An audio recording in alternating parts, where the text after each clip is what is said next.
wote wa taifa hili kutoka pande zote mbili za muungano, waliopo madarakani na wastaafu, wote tumekuja kukushuhudia ukilibeba jukumu kubwa la kuwa kiongozi wa shughuli za serikali, la kuwa waziri mkuu wa Jamhuri ya Muungano wa Tanzania. Dr. Mwigulu, uteuzi wako umepitia ushindani mkubwa, na katika vigezo kadhaa umeibuka kuwa na sifa nyingi kidogo kuliko wengine ulioshindana nao, na vigezo vyote vilivyopimwa, tumepima maeneo mbalimbali ya kuitumikia nchi hii, ya kulitumikia taifa hili. Kubwa zaidi ni wa kutumikia wananchi wa Jamhuri ya Muungano wa Tanzania. Narudia, wa Jamhuri ya Muungano wa Tanzania. Kazi zako na maelekezo yote yamo kwenye katiba, lakini nimekukabidhi vitabu vinavyoeleza majukumu yako na mambo yote ambayo unatakiwa kuyaangalia.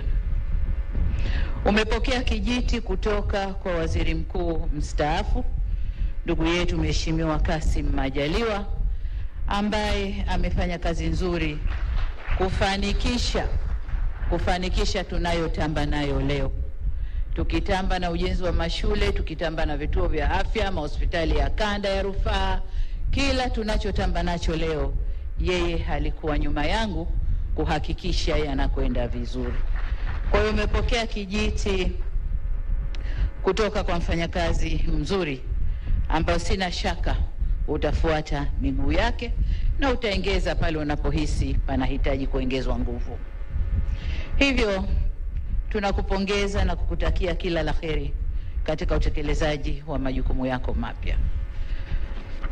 Dr. Mwigulu, kama tulivyosema wakati wa kampeni na kama ilani yetu ya uchaguzi ya Chama cha Mapinduzi ya mwaka 2025-2030 inavyosema, kuna mengi tumewaahidi wananchi. Ukiangalia mambo yote na muda tulionao, muda ni mfinyo. Hivyo hatuna budi kuongeza kasi katika utendaji wetu. Wewe utakwenda kulisimamia baraza la mawaziri ambao nao wanaongoza sekta tofauti. Ni wajibu wako kuhakikisha kasi ya utekelezaji wa yale tuliyopanga inaongezwa ili tuweze kuyatimiza ndani ya muda mfupi. Lakini utekelezaji wa kazi zote hizo zinahitaji fedha, na wewe umetoka kwenye sekta ya fedha. Kwa muda wa miaka 5 umejua vichochoro vyote tulivyokuwa tukipita kutafuta fedha.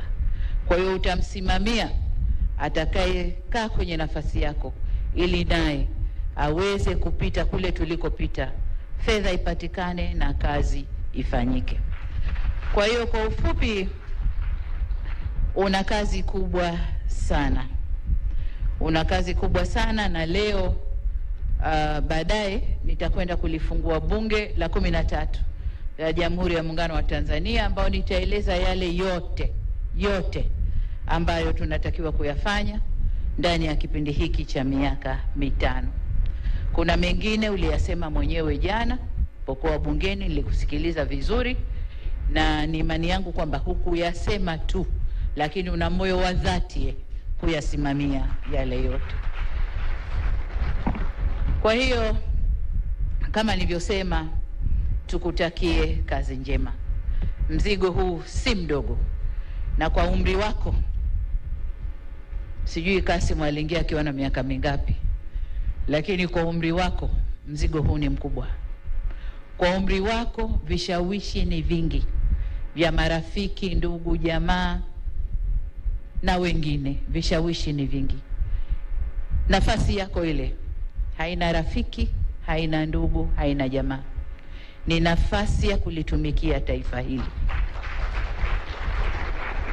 Kwa hiyo nikutakie kila la kheri katika utumishi wako, na mengine tutaelezana kwenye vikao vyetu vya ndani pamoja na baraza la mawaziri. Nikutakie kila la kheri, na walioko hapa wote wamekuja kukushuhudia tukikubebesha mzigo huo, na umetuthibitishia jana kwamba unauweza na utakwenda kufanya kazi. Na kutakia kila la kheri. Asante sana.